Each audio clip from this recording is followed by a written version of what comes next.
দেশে বিদেশে গ্রন্থ অবলম্বনে আজ এই পর্বে আমরা রচনাটির সামগ্রিক বিষয়বস্তু সম্পর্কে সংক্ষিপ্তভাবে আলোচনা করব। তো আমরা এর পূর্ববর্তী ক্লাসে জেনেছি যে সৈয়দ মুজতবা আলীর একটি ভ্রমণ কাহিনী বিষয়ক, ভ্রমণ সাহিত্য বিষয়ক একটি গ্রন্থ রচনা হলো আমাদের পাঠ্য দেশে বিদেশে গ্রন্থটি, যার প্রকাশকাল 1949 সালে। এই গ্রন্থটির মুখ্য বিষয়বস্তু যদি এক কথায় বলি তাহলে বলা যেতে পারে যে সৈয়দ মুজতবা আলী 1927 সালে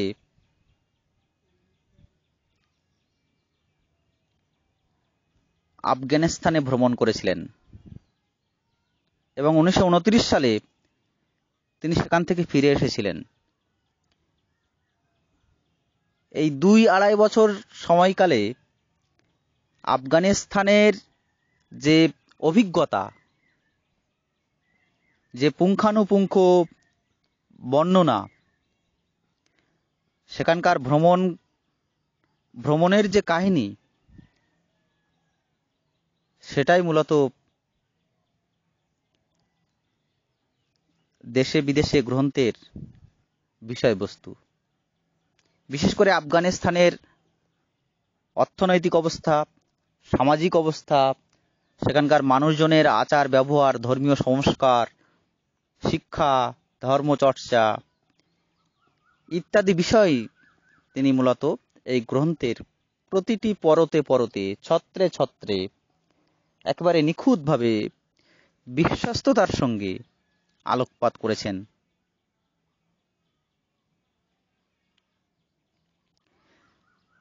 তো এই দীর্ঘ ভ্রমণের যে কাহিনী, সেই কাহিনীটির আমরা সংক্ষিপ্ত আকারে আলোচনা করার চেষ্টা করব।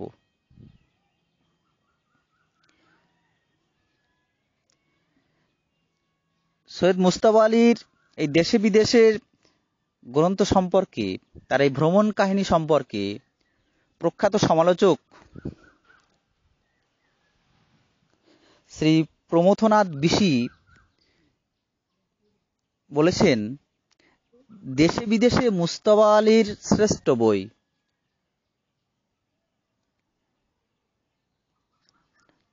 তার রচনার স্টাইলই তাকে বাংলা সাহিত্যে এক অন্য আসন দিয়েছে, অন্য মাত্রা দিয়েছে।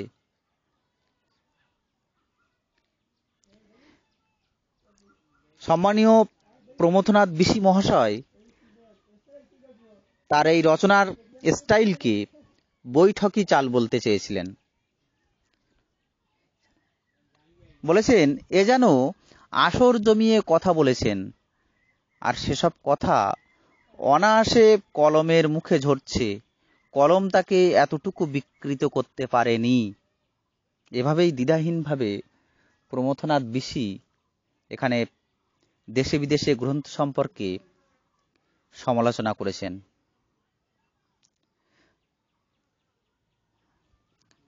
সৈয়দ মুজতবা আলীর ভাষায় দেশি বিদেশি, বিশেষ উর্দু ফার্সির অনাস ও অঙ্গাঙ্গী মিশ্রণ এতটাই সমন্বিত রূপ নিয়েছিল যে কোথাও এতটুকু ফাটল বা খাদ আমরা দেখি না। কখনো পড়তে পড়তে আমাদের কখনো অবাংলা বলে মনে হয় না। তার এই ভাষা সম্পর্কে বিশি মশাই বলছেন, বিশি মশাই বলতে শ্রী প্রমথনাথ বিশি সম্পর্কে বলছি, এই বিশি মশাই বলছেন প্রমথনাথের ভাষা সম্পর্কে, বৈঠকি রীতির এই বিশেষ স্টাইল বাংলা সাহিত্যে তার প্রধান অবদান। তার দ্বিতীয় অবদান দেশ বিদেশের আবহাওয়াকে বাঙালির মনের আবহাওয়ার সঙ্গে মিলিয়ে দেওয়া। বর্ণনার গুণে দেশি বিদেশের একটির পর একটি ঘটনার বর্ণনা যেন লেখক লিখেছেন, না মজলিসে বসে গল্প বলছেন, না রসিকতা করছেন, তা বোঝা মুশকিল। যেন অশ্রু বেদনা রসের কথাকে হাসির মোড়কে বর্ণনা করছেন লেখক।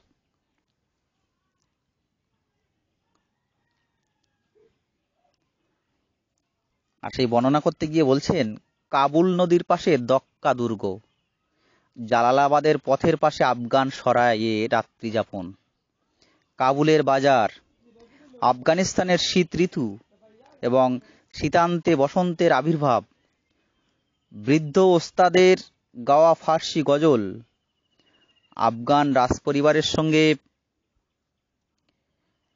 মোহাম্মদ তরজির ও তার 3 কন্যার মধুর সম্পর্ক, আমির আমানুল্লাহর সদিচ্ছা প্রণোদিত দ্রুত সমাজ সংস্কারের ও কুসংস্কার স্খলনের প্রচেষ্টা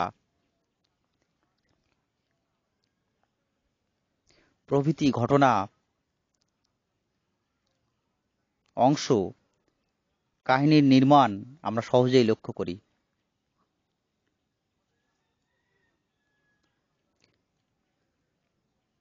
এই প্রত্যেকটি ঘটনা, প্রত্যেকটি দৃশ্য, প্রত্যেকটি পরিচ্ছেদ লেখকের প্রাণশক্তিতে ভরপুর, লেখনীর গুণে সজীব, প্রাণবন্ত বলা যেতে পারে। দেশে বিদেশে গ্রন্থটি নিঃসন্দেহে ভ্রমণ কাহিনী, তবে সচরাচর ভ্রমণ কাহিনীগুলিকে পর্যটক, লেখক, ভ্রমণ পিপাসু মানুষরা যেভাবে দৃশ্যমান বস্তু ও মনুষ্যজনের পরিচয় দিয়ে চলেন, সেভাবে এখানে করেননি। তার বর্ণনাটি করেছেন মজলিসি ঢঙে এবং তার বাচনভঙ্গির লঘু চাল আনন্দদায়ক ও হাস্যরসাত্মক বলে মনে হয়। আসলে এই ভ্রমণ অভিজ্ঞতার কথাকে, বর্ণনাকে লেখক নুন ঝাল টক মিষ্টির মশলা সহযোগে যেন অপূর্ব ব্যঞ্জন প্রস্তুত করে পরিবেশন করেছেন, যে পাঠক এই রন্ধন প্রক্রিয়াটিকে কোনো মতেই তুচ্ছ করতে পারেন না, অস্বীকার করতে পারেন না।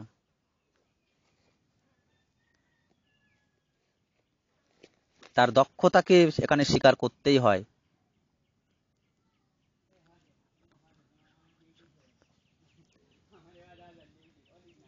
ভ্রমণের প্রথম পর্বে পেশোয়ার পর্যন্ত, অর্থাৎ ভারতের সীমান্ত প্রদেশ, ভ্রমণের প্রথম পর্বে পেশোয়ার পর্যন্ত স্বদেশের ভ্রমণ কথা, এবং দ্বিতীয় পর্বে বিদেশে, আফগানিস্তানে, বিশেষ করে কাবুলে যে সময় অবস্থান করেছিলেন সেই অভিজ্ঞতার কথা বর্ণিত হয়েছে। প্রথম পর্বে আমরা দেখি হাওড়া থেকে ট্রেনে পেশোয়ার যাত্রার কথা, ট্রেনের সব সহযাত্রীদের সঙ্গে আলাপ পরিচয়, কথাবার্তা, নানা সুখ দুঃখের গল্প,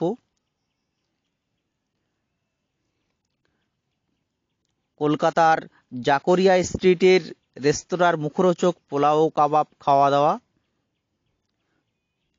রঙ্গরসিকতায় ভ্রমণ রস পাঠককে প্রথম থেকেই আকৃষ্ট করে রাখে, টান টান উত্তেজনার মধ্য দিয়ে পাঠককে ধরে রাখে।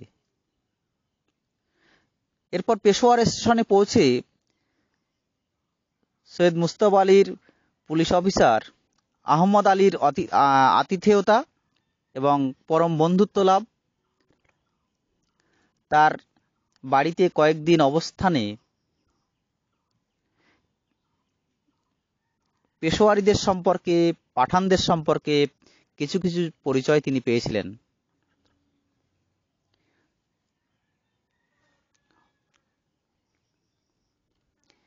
এইসব বর্ণনা, এইসব পরিচয়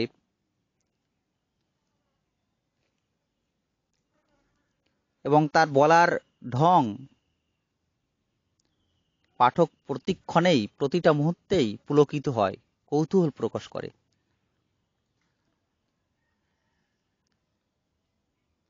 নানা অপরিচিত স্থান, অপরিচিত মানুষজনের সঙ্গে পেশোয়ার স্টেশনে নেমে আহমদ আলীর পরিচয় লাভের ও আপ্যায়নের ঘটনাটি বেশ চমৎকার। আবার পাঠানদের উচ্ছ্বাসপূর্ণ অভ্যর্থনা যে একান্তই আন্তরিক, সে কথাটাও জানাতে ভোলেননি লেখক। এই পেশোয়ার ভ্রমণ করে পাঠানদের সম্বর্ধনা, নানা অভ্যর্থনা, বন্ধুত্বতা, সেবা প্রভৃতি বৈশিষ্ট্যগুলি লেখক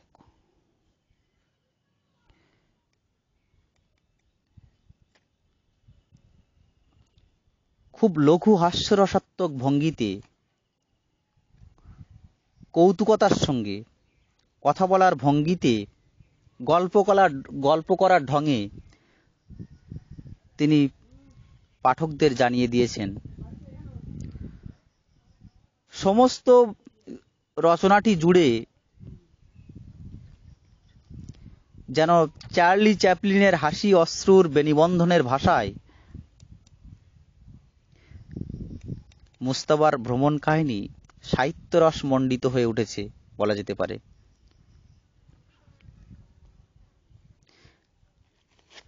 আসলে যদি এক কথায় বলা যায়, সৈয়দ মুজতবা আলীর ভাষা শৈলীতে, গদ্যে কৌতুক এবং হিউমরের ছড়াছড়ি যত্রতত্র বিরাজমান।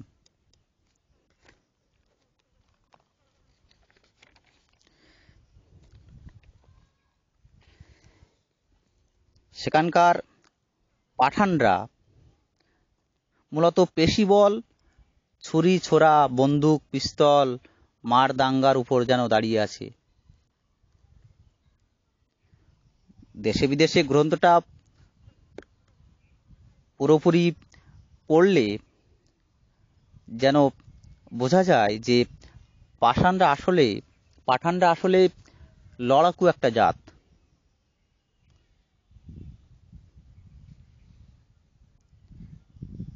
সেই জন্যে বন্দুক, পিস্তল, সবসময় অস্ত্রধারী, মার দাঙ্গা যেন সেখানে লেগেই আছে, এরকমই একটা ধারণা পাই আমরা দেশে বিদেশ থেকে।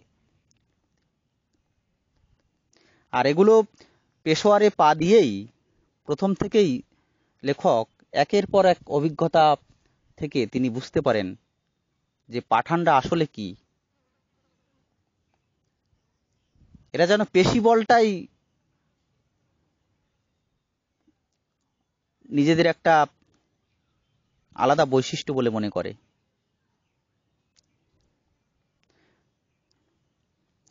এই পাঠানরা আবার মনে করে যে বাঙালিরা বোমা মারে। সিআইডি ইন্সপেক্টর আহমদ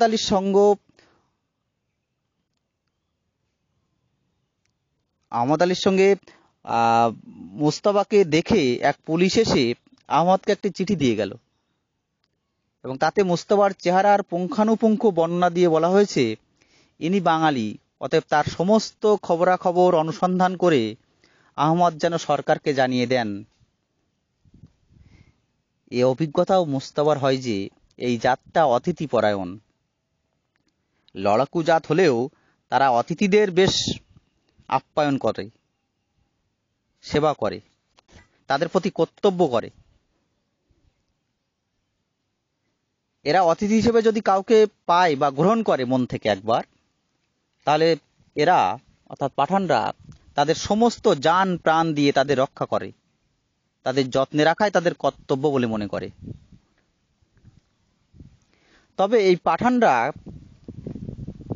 কিছুটা কর্মবিমুখ, অলস প্রকৃতির, এবং এরা সবসময় মারদাঙ্গার সঙ্গে, মারামারির সঙ্গে, কাটাকাটির সঙ্গে যেন আপোষ করে চলে। এরা মারদাঙ্গার সঙ্গে সবসময় সচেতন। রাস্তায় বেরোলেই তারা সবসময় সতর্ক থাকে যে কোথা থেকে মনে হয় আক্রমণ আসছে, কোথা থেকে মনে হয় গুলি ছুটে এসে তার ভবলীলা সাঙ্গ করে দেয়। আর এজন্য তারা এই সচেতনতা থেকে, এই চিন্তা ভাবনা থেকে তারা সবসময় পথে ঘাটে যেখানেই হোক, যদি কোনো রকম খারাপ অবস্থা বা কোনো সংকেত বুঝতে পারে, তখনই এরা উপুড় হয়ে শুয়ে পড়েন ওই মারদাঙ্গা বা গুলিগোল্লার হাত থেকে বাঁচার জন্য। পথে ঘাটেই উপুড় হয়ে শুয়ে পড়েন। এটা এদের একটা বৈশিষ্ট্য পাঠানদের। এই পাঠানদের আরো একটা বৈশিষ্ট্য হলো তাদের স্বাধীনতা। এই স্বাধীনতা রাইফেলের জোরে না বুকের জোরে থাকবে, তা বিশেষ পরিস্থিতি ও ক্ষেত্রের উপর তারা নির্ভর করে। আর এই সম্পর্কে লেখককে তার বন্ধু পুলিশ ইন্সপেক্টর আহমদ আলী জানায়, পেশোয়ারের প্রায় প্রতিটি পাড়ায় একজন করে গুন্ডা সর্দার থাকে। 2 পাড়ার গুন্ডার দলে সেদিন লাগলো লড়াই। গোলাগুলির ব্যাপার নয়, হাতাহাতি, জোর ছোড়াছুরি। একদল মিনিট 10 পরে মার সইতে না পেরে দিল ছুট, কিন্তু তাদের সর্দার রইল দাঁড়িয়ে। সমস্ত দল তখন পড়ল গিয়ে তার ঘাড়ে। মেরে গুতিয়ে থেতলে যখন ভাবলো সে মরে গিয়েছে, তখন তাকে ফেলে সবাই চলে গেল। আসলে এই জাতটার হিম্মত আছে। তারা আবার আদালতে নালিশ জানাতে যায় না এসব নিয়ে, কোনো অভাব অভিযোগ করে না তারা থানায় গিয়ে, আদালতে গিয়ে। কারণ এরা প্রতিশোধ নিতে চায়, এরা প্রতিহিংসা পরায়ণ জাতি। সেজন্য তার মারদাঙ্গার বা অন্যায়ের ফয়সাল্লা বা মীমাংসা তারা নিজেরাই করে নিতে চায়। সেজন্য তাদের থানায় বা অফিস আদালতে যাওয়ার কোনো দরকার হয় না কারো বিরুদ্ধে অভিযোগ করার জন্য। নিজেরাই বিচার করে নিতে জানে।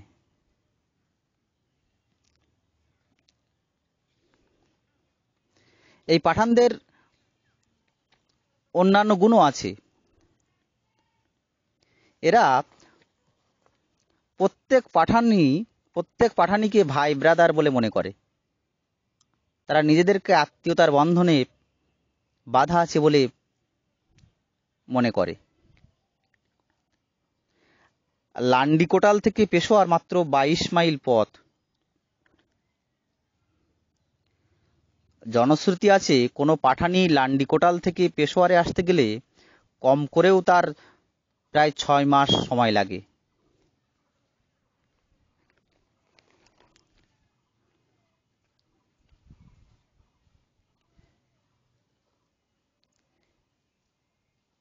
কারণ এর একটা চমৎকার কারণ আছে যে পাঠান মুল্লুকের রেওয়াজ, তাদের রীতি,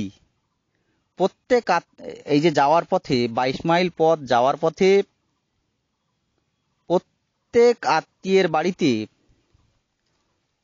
তাদের রাত কাটাতে হবে। এটাই হলো ওদের জাতির বৈশিষ্ট্য। এজন্য এদের বেশি সময় লাগে এক জায়গা থেকে আরেক জায়গায় যেতে গেলে।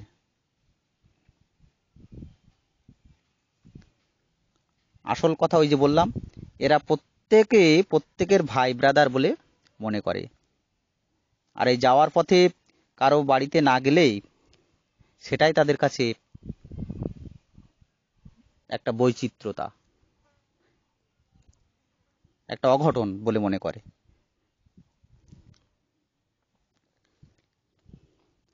আহমদ আলী লেখককে বলেন, পেশোয়ারে অনেক অনেক দেখবার জিনিস আছে, শেখবারও অনেক কিছু আছে এখানে।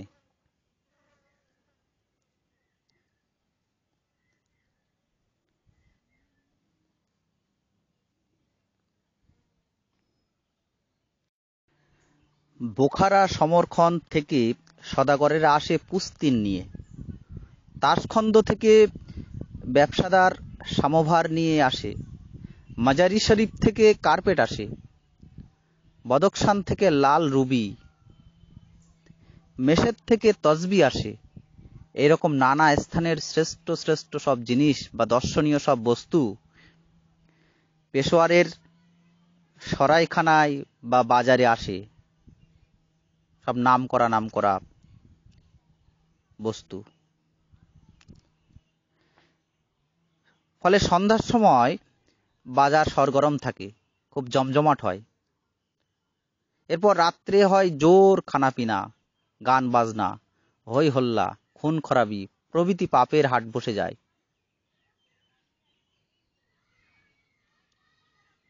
নানা রকম কুকাজ সেখানে চলতে থাকে।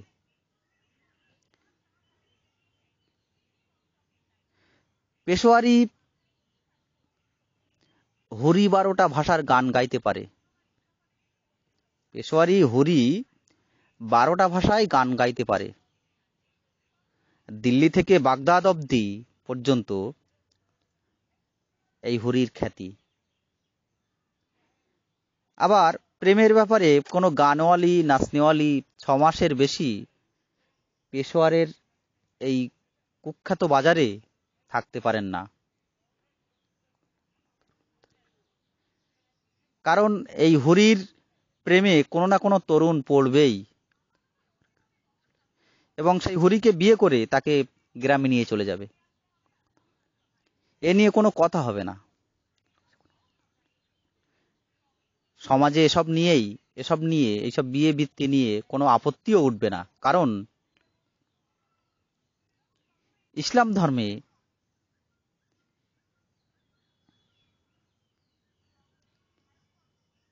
এটার কোনো বাধা নিষেধ নেই। আফগানিস্তানের পাঠানদের আরেকটি উল্লেখযোগ্য বৈশিষ্ট্য হলো, এই পাঠানরা হলো খুব আড্ডাবাজ। এ সম্পর্কে লেখক বলেছেন, গল্প গুজব না করে সে 1 মাইল পথও চলতে পারে না।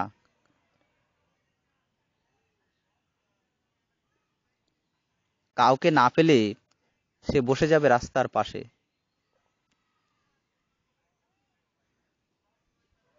অর্থাৎ পাঠানরা ছিল বেশ আড্ডাবাজ, গল্পকার। গল্প বলতে এরা ভালোবাসে। পেশোয়ারে, শুধু পেশোয়ার কেন, তামাম আফগানিস্তানে ব্যাপক গরম, আগুনে ঝলসানোর মতো গরম পড়ে সেখানে। কিন্তু সন্ধ্যার পর বাতাস ছাড়লে বেশ আরামদায়ক বলে মনে হয়। আর এই সন্ধ্যার সময় রুটি এবং কাপড়ের দোকানে দোকানে অসম্ভব ভিড় হয়।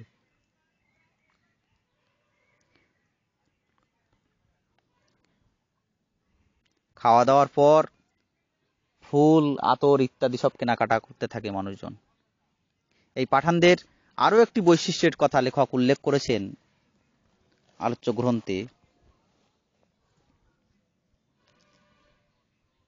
যে পাঠানরা হলো বেশ ঠান্ডা প্রকৃতির, যেমন গরম তেমন ঠান্ডা প্রকৃতির। তবে এই পাঠানদের যদি কেউ বেঈমান বলে তাহলে আর রক্ষা নেই। এই পাঠানরা ভাইয়ের জন্য শুধু জান প্রাণীই দেয় না, ঠান্ডা মাথায় হিসাব করে ভাইকে বাঁচাতে তাকে কটা খুন করতে হতে পারে। এই লুটতরাজ, এই গুন্ডাবাজি তাদের বাধ্য হয়েই করতে হয়। কারণ এমনিতেই আফগানিস্তান অনুর্বর দেশ,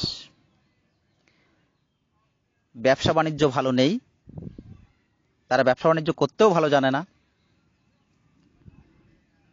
আর সেজন্যই তাদের প্রাণে বেঁচে থাকার জন্য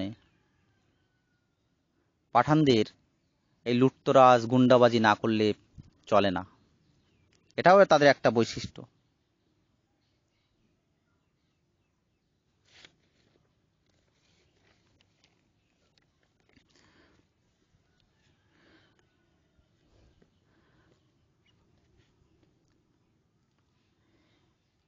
লেখকদের পাসপোর্ট দেখিয়ে আফগানিস্তানে প্রবেশ করতে হয়েছিল।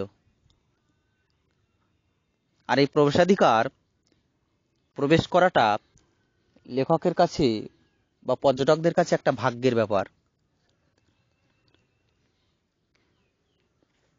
এখানে আফগানিস্তানে খাইবার পাসের পর থেকে রাস্তা বলে কিছু নেই, শুধু পাথর আর নুড়ি ছড়ানো।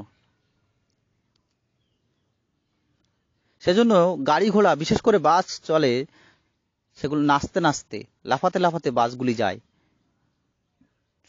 এই পথের একটা সুন্দর বর্ণনাও লেখক আমাদের এই গ্রন্থে দেশে বিদেশে রচনায় তুলে ধরেছেন, যেটা অনেকটা এরকম। কি দেশ! দুদিকে মাইলের পর মাইল জুড়ে নুড়ি আর নুড়ি। যেখানে নুড়ি আর নেই সেখান থেকে চোখে পড়ে বহুদূর আবছায়া আবছায়া পাহাড়। দূর থেকে বলা শক্ত, কিন্তু অনুমান করলুম লক্ষ বৎসরের রৌদ্র বর্ষণে তাতেও সজীব কোনো কিছু না থাকারই কথা। এক কণা ঘাসও দুই পাথরের ফাঁকে কোথাও জন্মায়নি। পোকামাকড়, কোনো প্রকারের প্রাণের চিহ্নও কোথাও নেই। খাবে কি, বাঁচবে কি দিয়ে? মা ধরণীর বুকের দুধ এদেশে যেন সম্পূর্ণ শুকিয়ে গিয়েছে। কোনো ফাটল দিয়ে, কোনো বাঁধন ছিঁড়ে এক ফোঁটা জল পর্যন্ত বেরোয়নি। দিক দিগন্ত ব্যাপী বিশাল শ্মশান ভূমির মাঝখান দিয়ে প্রেতজানি বর্মধারিণী ফোর্ড গাড়ি চলেছে ছায়াময় সন্তান সন্ততি নিয়ে। এমনই পথের বর্ণনা লেখক আমাদেরকে তুলে ধরেছেন, একেবারে মরুভূমির মতো। সব দিক থেকেই একটা বিপদসংকুল জায়গা। এরপর আমরা দেখি মৃত্যুর বিভীষিকা। এই মৃত্যুর বিভীষিকা সম্পর্কেও লেখক দেশে বিদেশে রচনায় তুলে ধরেছেন। প্রকৃতি এই মরু প্রান্তরে প্রাণ সৃষ্টি করেননি বটে, কিন্তু প্রাণ গ্রহণে তিনি বিমুখ নন। প্রাণ সৃষ্টি না করলেও প্রাণকে কেড়ে নিতে তিনি দ্বিধাবোধ করেন না। রাস্তার ঠিক উপরেই পড়ে আছে উটের একটা বিরাট কঙ্কাল। গৃধিণী, শকুনি অনাহারে অবশ্যম্ভাবী মৃত্যু ভয়ে এখানে আসে না বলে কঙ্কাল এখানে সেখানে ছড়িয়ে পড়েনি। রৌদ্রের প্রকোপে ধীরে ধীরে মাংস শুকিয়ে গিয়ে ধুলো হয়ে ঝরে পড়েছে। মসৃণ শুভ্র সম্পূর্ণ কঙ্কাল যেন জাদুঘরে সাজানো বৈজ্ঞানিকের কৌতূহল সামগ্রী হয়ে পড়ে আছে। এই বর্ণনায় দেশের টপোগ্রাফিটা খুব সুন্দরভাবে ফুটে উঠেছে। পেশোয়ার থেকে জমরুদ দুর্গ 10.5 মাইল সমতল ভূমি, তারপর খাইবার গিরিসংকট, সংকট পেরিয়ে লান্ডি কোটাল,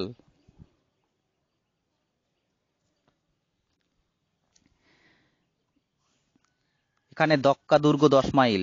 দুর্গের বাদিকে ছলছল করে কাবুল নদী বাঁক নিয়ে এক পাশ দিয়ে বয়ে চলেছে। ঠিক দুর্গের বাদিকটায় ছলছল করে, অর্থাৎ জল সহ কাবুল নদী একটা বাঁক নিয়ে দীর্ঘ দৃশ্যভর চলে গিয়েছে। ডান দিকে পলি পড়া এক ফালি জমিতে ফসল ফলিয়ে একটি সবুজ আঁচল বিছিয়ে দিয়েছে ধরণী। তাহলে বাদিকে নদী, কাবুল নদী, ডান দিকে সবুজ ফসলের ক্ষেত, খুব সুন্দর দৃশ্য। এই পথের ভ্রমণের অভিজ্ঞতা খুব আনন্দের হয়নি লেখকের, কারণ সন্ধ্যার মুখে গাড়ির টায়ার ফাটলো। ফলে টায়ার ফেটে যাওয়ার ফলে জালালাবাদে আর পৌঁছানো গেল না। কাজেই পথের সরাইখানায় রাত কাটাতে হলো লেখককে। এই সরাইখানার অবস্থাটাও বেশ করুণ। এই সরাইখানাটা লেখকের কাছে যেমন দুর্গন্ধ লেগেছিল তেমনি নোংরাও মনে হয়েছিল। এই জালালাবাদ রুক্ষ কঠিন শিলার শহর নয়, কাবুল নদীর কৃপায় শস্য শ্যামল, এবং এই উপত্যকাটি সুবিস্তৃত সমতল ভূমি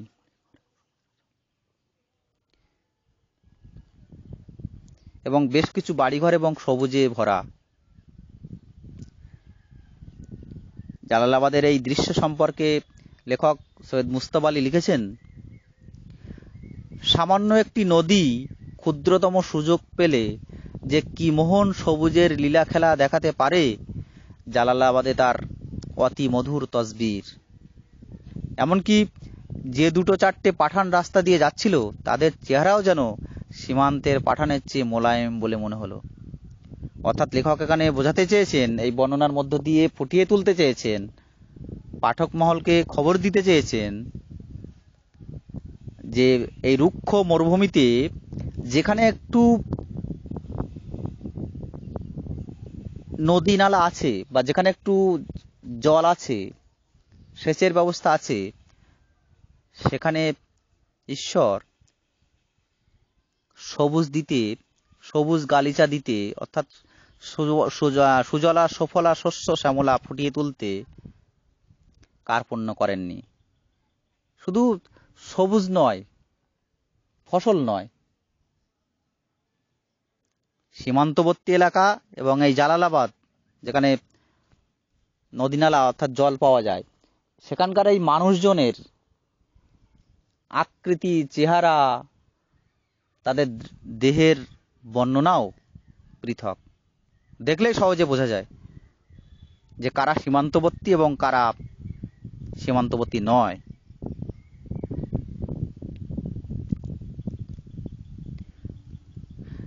কাবুলিদের যাতায়াত, গাড়ি ঘোড়া যাত্রা শুরু করা থেকে পৌঁছানো পর্যন্ত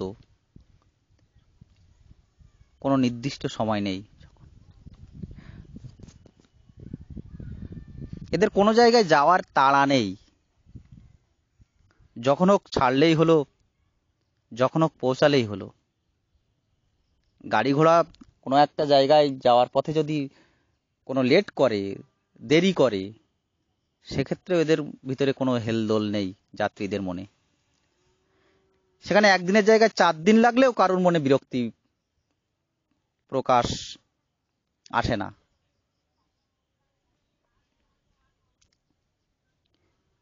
জালালাবাদে বাস পৌঁছানোর সঙ্গে সঙ্গে সমস্ত কাবুলি যাত্রী কে কোথায় চলে গেল। ড্রাইভার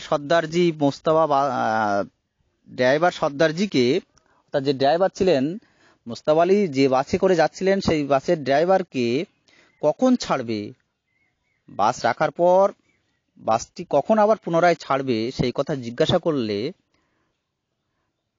ড্রাইভার বিরক্ত হয়ে লেখককে বলেন, আমি তার কি জানি, সবাই খেয়ে দিয়ে ফিরে আসবে যখন তখন ছাড়ব। লেখকের ধারণা অনুযায়ী সন্ধ্যাবেলা বাসটা কাবুলে পৌঁছাবার কথা। সে কথা জানতে চাইলে মুজতবার উত্তর পেলেন, সে আশা শিখেই তুলে রাখুন। এদের অর্থাৎ যাত্রীদের তো কাবুলে পৌঁছানোর কোনো তাড়া নেই। এই বাস যখন ছিল না তখন যাত্রীরা কাবুলে পৌঁছাতো 15 দিনে। ফলে এখন 4 দিন লাগলেও তাদের অর্থাৎ যাত্রীদের কোনো আপত্তি নেই। লেখক এসব শুনে, ড্রাইভারের মুখে এসব কথাগুলো শুনে সত্যি অবাক হয়ে যান। যেখানকার মানুষের কাছে সময়ের বুঝি কোনো দাম নেই, কোথাও একটা নির্দিষ্ট স্থানে যাওয়ার কোনো তাড়া নেই।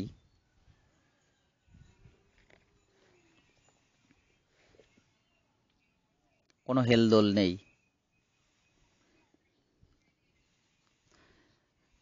আফগানিস্তানের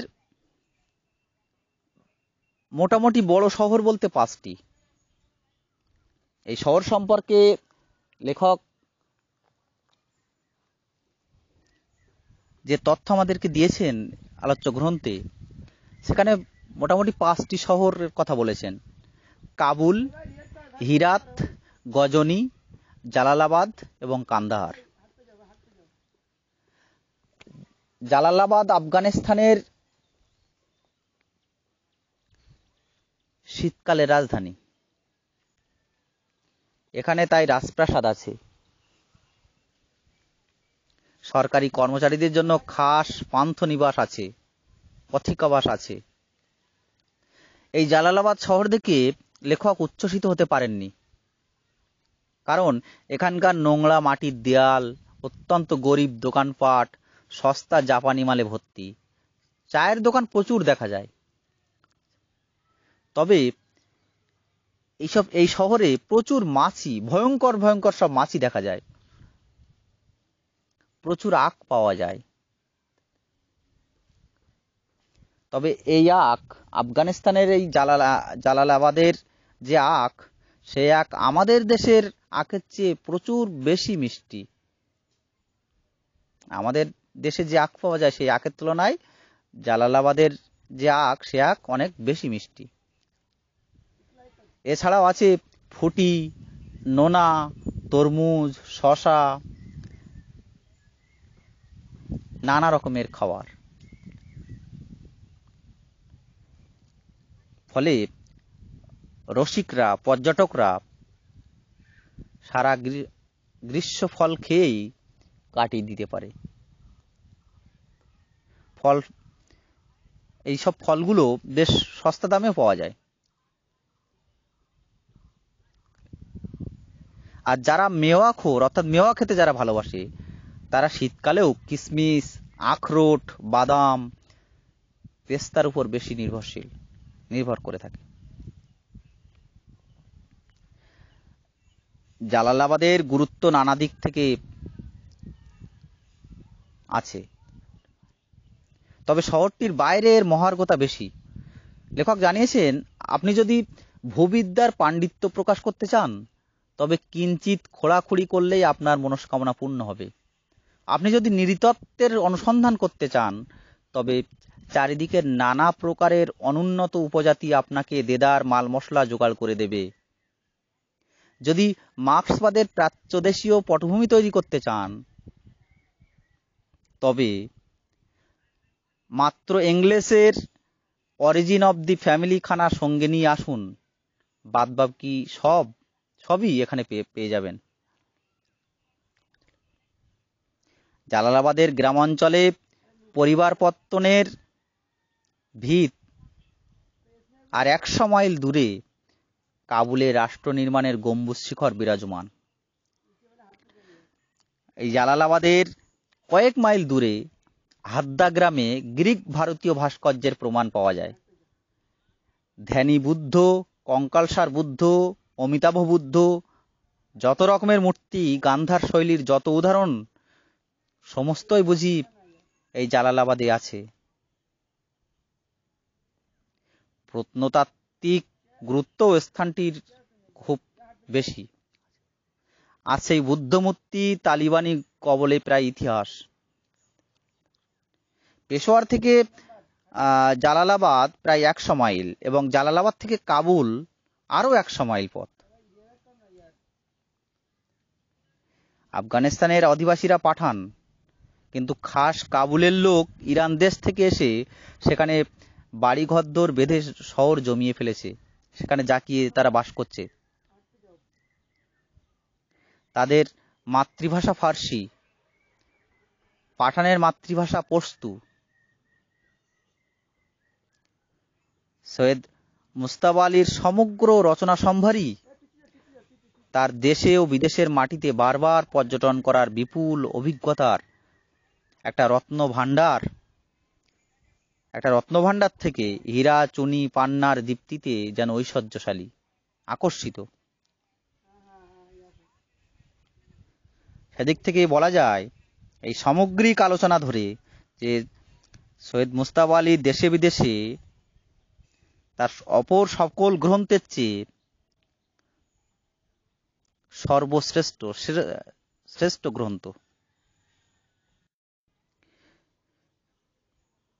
সুপ্রাচীন অতীত থেকে বর্তমান কাল পর্যন্ত,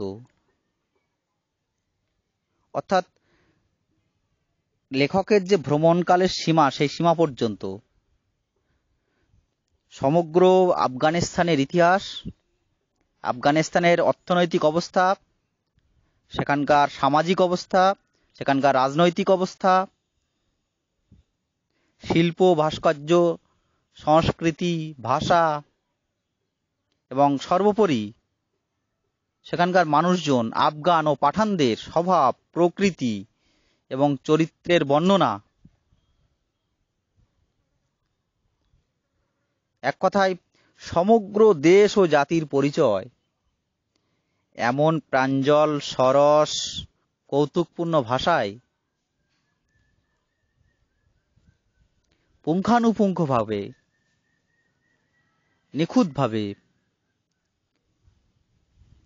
দেশে বিদেশে গ্রন্থে লেখক সৈয়দ মুজতবা আলী তুলে ধরেছেন যে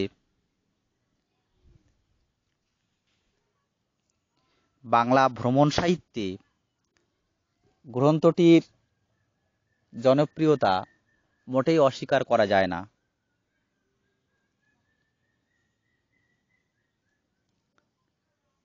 গোটা আফগানিস্তানের এমন পুঙ্খানুপুঙ্খ ঘটনা, এমন বাস্তব চিত্র, এমন নিখুঁত বর্ণনা আর কোনো ভ্রমণ সাহিত্যে আছে বলে আমাদের জানা নেই। সেদিক থেকে সৈয়দ মুজতবা আলীর দেশে বিদেশে গ্রন্থটি সত্যি অন্য স্বাদের, অন্য ধরনের, অন্য মাত্রা পাঠকদের জন্য।